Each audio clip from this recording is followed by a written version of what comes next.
Got a slate of 3 games tonight for NBA playoffs. The Boston Celtics vs. the Brooklyn Nets, that's around 15 minutes from tipping off. Toronto Raptors, Philadelphia 76ers, and the Utah Jazz vs. the Dallas Mavericks. Now, when it comes to 2 of these series, I think 2 of them in tonight. I think Boston's going to sweep Brooklyn. I also think Philadelphia should win comfortably against Toronto Raptors tonight at home. I have no idea how the Utah Jazz and Mavericks game is going to go.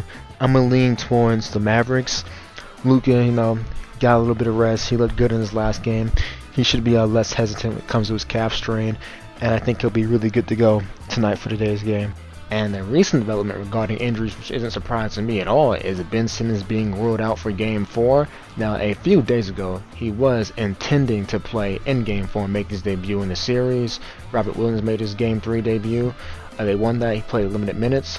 Looked pretty good. And people were assuming that Ben Simmons was going to play in Game 4.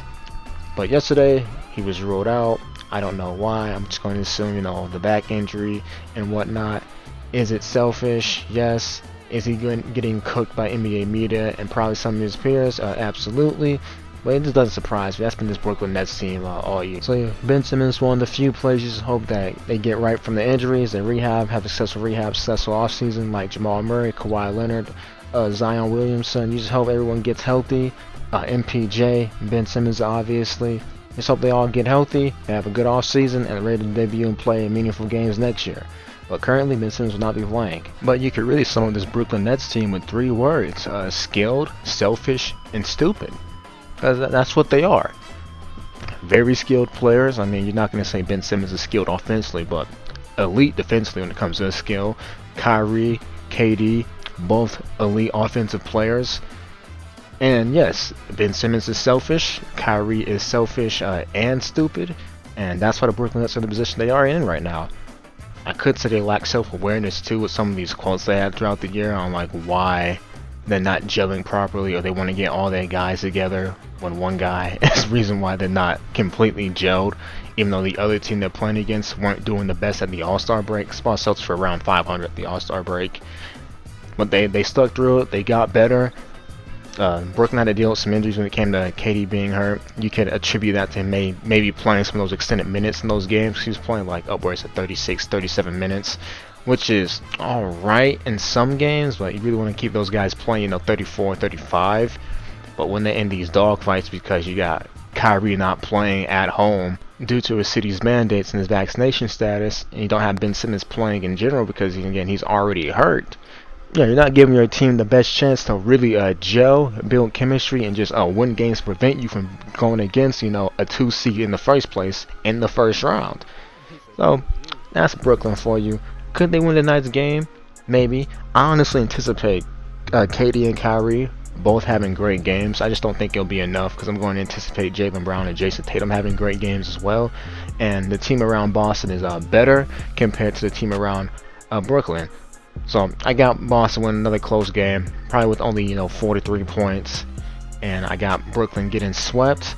KD is gonna get thrown through the gutter during this off season. He's already being thrown through the gutter right now because the series is technically over, being 3-0 with no team coming back from being down 3-0.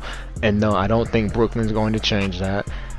I mean, it would be nice to get 7 games of this because I anticipated a 7-game series when the playoffs first started, but yeah, man, they went out there and they lost all 3 of these games.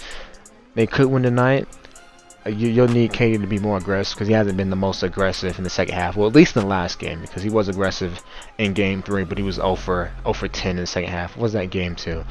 I'm not entirely sure, but he's not doing what you would typically expect KD to do. Like, only scoring 16 points. Yeah, he was efficient last time, but he didn't take that many shots. And then in the previous games, while he was, had a high point total, not the most efficient. And that's what he's known for.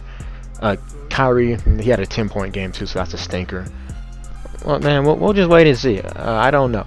I don't know about Brooklyn. They should be getting swept though.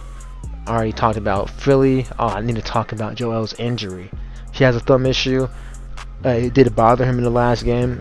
I think it'll bother him less tonight because he'll just be a bit more used to it. But they still should be able to get the job done. James Harden doesn't look the same as he once did, and that's because he just lost that overall burst and quick first step due to that hamstring injury from last year. It happens. Those injuries, they zap more of your athleticism as you get older. So Yeah, Harden's not going to be doing what he used to do in Houston, even if Joel's having an off night. That's not going to happen anymore. Well, before I talk about Dallas and Utah for their Game 5, Game 4, the Pelicans and the Suns, well, Pelicans tied up the series. And, you know, they got a best 2 out of 3. They're going, you know, they could go to 7. If they do, they're in Phoenix. I don't even know how the series is going to go. I can see it going both ways, whether it's, you know, the Pelicans closing them out in 6 or Phoenix closing them out in 6. I don't think Devin Booker's going to be back for this series, though. Not yet. I think he'll be back for the next series. And they really are struggling a bit without Devin Booker. This is what I mean by depth is overrated, because while the Suns have a deeper team than the Pelicans have majority of their star players. Zion's not playing, but he wasn't a factor before the season started. So that's that. I mean, they should have won that game when Devin Booker was going off when he had 30.5. They win that game and they followed up with that one without Devin Booker, and the series would be looking a lot different. But that didn't happen. It looks like we got a dogfight. I expect, you know, a few more close games. I don't expect either one of these teams to be blown out in these next 2, maybe 3 games they play. It's gonna be a good series, though. This was the most surprising. Well, the second most surprising to me, because Brooklyn being on the verge of getting swept is the most surprising, with the Pelicans and Phoenix series being, you know, a dogfight is a close second. A few more things before we close out this video, including Trae Young and Ja Morant. When it comes to Trae Young, the Miami defense have been suffocating him. They've done a really great job. Yeah, they guarded him like he was being guarded in high school, and they're sending a lot of bodies at him. You know, 7, 8 guys can take that turn guarding Trae Young, and it's been very effective. And Jimmy Butler's been pretty good as well when it came to him on the offensive end. Like, I'm surprised he had 40. Pretty sure he had 30 in the last game. He's looking really good on offense. But when it comes to Ja Morant winning the Most Improved Player of the Year award, yeah, I don't get it.